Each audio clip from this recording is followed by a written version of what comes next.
Pai do Senhor, minha querida e amada classe de EBD da Igreja Batista Shalom Donai. Que saudade imensa de vocês. Nada melhor, é claro, de estarmos juntos, né?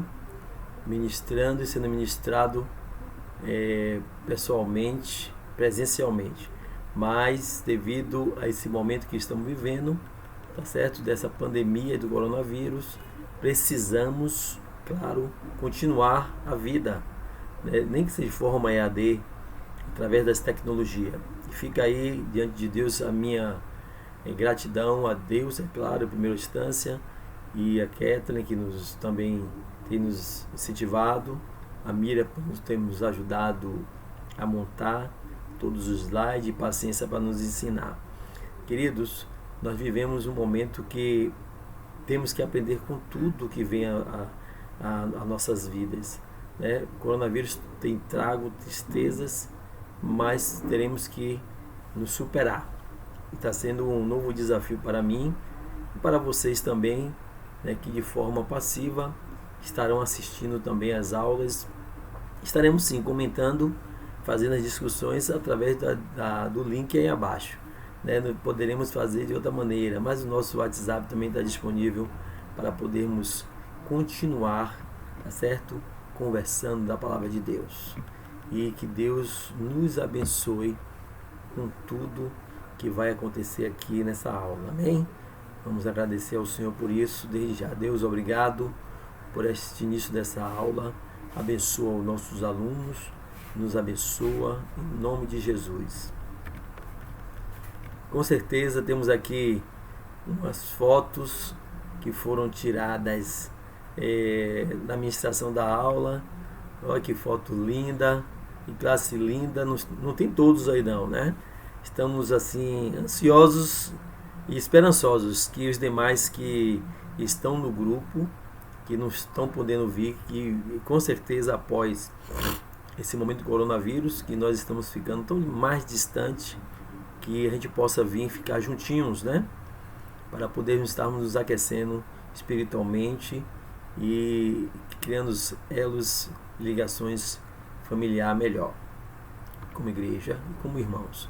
Aí as fotos, e nós precisamos entender, né, que este momento é o momento de nós tirarmos algumas coisas positivas, e uma delas é exatamente a saudade, né? Saudade de estarmos juntos, que verdadeiramente quando tivermos a chance de podermos estarmos reunidos de novo, nós possamos estar lá de forma assídua, presencialmente, sem faltar um dia, viu? Então nós estaremos ministrando para vocês esse tema, que é 4 compromissos que ministros de socorro devem fazer.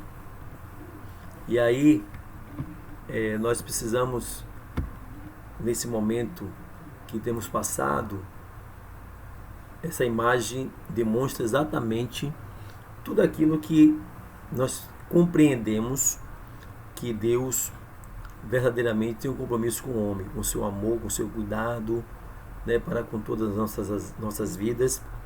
E nós vemos a terra, né, um pedaço de toda a sua beleza, mostra esse compromisso de Deus para conosco. Agora falta o que em nós para podermos também termos compromisso com Ele, né? Talvez levantarmos nossa mão e segurar na mão de Deus, né, e irmos até Ele, né? Como a criança se joga aos braços do seu pai. Deus está totalmente comprometido em remover cada obstáculo para o seu completo deleite nele. Uma frase de John Piper, e que verdadeiramente é essa expressão do comprometimento de Deus para conosco, né? Nós nos deleitarmos sempre nele. Então, amados irmãos e irmãs, primeiro compromisso que devemos ter como ministro de socorro é ser dedicado a Deus e a sua palavra. Segundo, dedicado à igreja. Terceiro, dedicado ao seu chamado. E quarto, dedicado ao seu pastor. Dedicado a Deus e a sua palavra, né? Nós vemos hoje em dia um esvaziamento muito grande de leitura, de estudo da palavra, Mas quando falamos dedicado a Deus e a sua palavra, estamos falando da pessoa, né, de Deus, que foi encarnado através de Jesus Cristo e que hoje está através de nós pelo Espírito Santo de Deus, e a sua palavra, a ministração da sua palavra, que temos com as Sagradas Escrituras, palavra que está revelada aqui e que não podemos nem aumentar nem diminuir mais ela. E um texto de João 1,1 fala exatamente assim: no princípio era o Verbo, e o Verbo estava com Deus, e o Verbo era Deus. Na realidade, Deus e o Verbo, eles são a mesma coisa, né? Estava com Deus. Então a palavra de Deus, ela é uma palavra revelada, e quando a gente abre ela, Deus falando conosco. Quando a gente ora, é nós falando com Deus. Então precisamos ler a palavra do Senhor mais vezes. Lá em Apocalipse 2,4 diz: tenho porém contra ti que deixaste o teu primeiro amor. O que não pode faltar no crente é o amor, né? O amor, na realidade, a Bíblia diz em Coríntios que suporta tudo, né? Exatamente, é um símbolo que sonoro, que soa, e aí nós precisamos ouvir com os ouvidos do amor. Lá em Mateus 24,12 diz assim: e por se multiplicar a iniquidade, o amor de muitos se esfriaria. Perceba que a falta do amor é um sinal para o final dos dias, final dos tempos, né? O esfriamento deste amor. E amor aqui de uma forma geral, não somente a palavra e a Deus, mas o amor do seu cônjuge para com a sua esposa, né? De filho para pai, de irmão para com irmão. Então nós temos visto isso constantemente na televisão, temos visto agora com essa crise do coronavírus, como o ser humano, muitos deles querem se aproveitar para extorquir o outro, né, aumentando valores de coisas que são necessárias para a proteção da vida alheia. Então nós precisamos ter amor, né, e a falta de amor é essa sinalização. 1 João 4,8 fala: aquele que não ama não conhece a Deus, porque Deus é amor. Precisamos amar, porque se nós não amamos, a gente não tem a Deus, né? Interessante que quando falamos de dedicação a Deus, não podemos também citar Marcos 3, uma passagemzinha muito interessante, onde Jesus comissiona os discípulos, né, a irem pregar a palavra. Mas antes disso, ele deixa algo interessante na sua palavra, que era para estar com ele e nele. Nós precisamos ter um relacionamento real com Jesus, um relacionamento genuíno, verdadeiro, para podermos a partir daí irmos fazer a sua obra, a sua vontade. Está com ele, né, e está nele. Em Apocalipse 1,3 diz assim: bem-aventurado é aquele que lê e os que ouvem as palavras desta profecia. Um lê e outro ouve, né? E outros ouvem, na realidade, né? A gente percebe aqui essa diferenciação. Antigamente não tínhamos tanta Bíblia, tanto material como nós temos hoje, de várias faixas etárias, de várias interpretações, de versões e assim, de conhecimento, mas na realidade muito na escrita e pouco na cultura cristã, né? Poucos passamos a ter conhecimento cristão e da palavra do Senhor. Como está a bateria da sua fé, né? Isso aqui é um símbolo que resume muito isso, porque às vezes a fé vem pelo ouvir a palavra de Deus. Muitas vezes nós precisamos ouvir a palavra de Deus. Ajoelhe-se e carregue, e recarregue-se, né? Então precisamos entender que a fé é o firme fundamento das coisas que a gente não vê, mas crê. Dedicado à igreja. Interessante que em Efésios 5,25 diz: vós maridos, amai vossas mulheres, como também Cristo amou a igreja, e a si mesmo se entregou por ela. Olha que maravilha esse texto. É um exemplo do nosso Deus, né? Que o próprio Jesus, ele amou a igreja e se entregou por ela. É assim que temos que ser, né? Pela igreja de Jesus, por Cristo Jesus também, nos entregar por ela. E Marcos 8:31-35 diz que quando aquela passagem Jesus estava falando do projeto de Deus, né, de se entregar e morrer na cruz para que pudéssemos ter vida e vida em abundância, e Pedro ali de forma egoísta, egocêntrica, né, se permitiu ser usado pelo diabo. E aí Jesus dá uma palavra tão dura para ele: retira-te de mim, Satanás, porque não compreende as coisas que são de Deus, mas a esqueção dos homens. E lá em Mateus 16, 18, também diz assim, Cristo falando, e sobre esta pedra edificaria a minha igreja, e as portas do inferno não prevalecerão contra ela. Perceba a importância da igreja. Nada neste mundo pode prevalecer contra a igreja de Cristo. Tá certo? Não existe nada, nem demônio, nem principado, nem enfermidade. A igreja de Cristo somos nós. Nós somos a igreja de Cristo. Interessante que precisamos entender a importância de ser igreja, de não estar indo somente à igreja, mas você ser igreja. Agora mesmo é o momento de nós entendermos isso. Ser igreja, você ser igreja. Então você precisa estar em sua casa orando, lendo a palavra, tendo comunhão com Cristo, porque você é a igreja na sua casa, na sua vizinhança, tá certo? Você precisa entender que é você que jamais o inferno vai prevalecer. Nunca podemos dizer que o inimigo teve uma vitória contra a nossa vida, porque se você é a igreja, e as portas do inferno nunca prevalecerão contra você, tá certo? Então você é o que você come. Então coma do melhor da palavra de Deus, leia mais a palavra de Deus, dedique mais a sua obra, a sua igreja, dedicado ao seu chamado. É interessante que Mateus 22:5 diz, eles porém, não fazendo caso, foram um para o seu campo e outro para o seu negócio.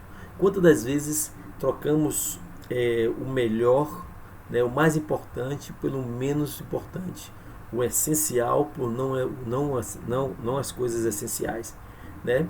O ser essencial era servir a Deus em primeira instância, né? Lá em Mateus mesmo fala sobre isso, buscai a Deus e a sua justiça e as demais coisas serão acrescentadas. Dedique-se ao seu chamado, invista no seu chamado, né? Invista financeiramente, intelectualmente, fisicamente e espiritualmente. É preciso se pagar um preço para poder realmente entender o que Deus fez para nós, por nós, e o que Ele nos chama a fazer por Ele.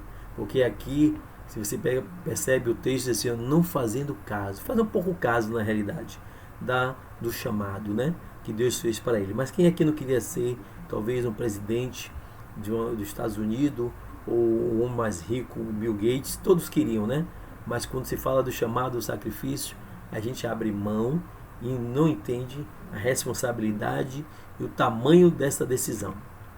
Em Mateus 22:13 diz assim, e ali haverá pranto e ranger de dentes.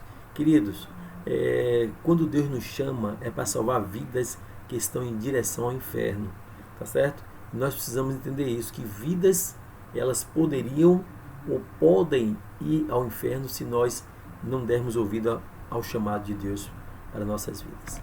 E em Mateus 22:14 diz, porque muitos são chamados, mas poucos escolhidos. Esse texto fala de vocação, né?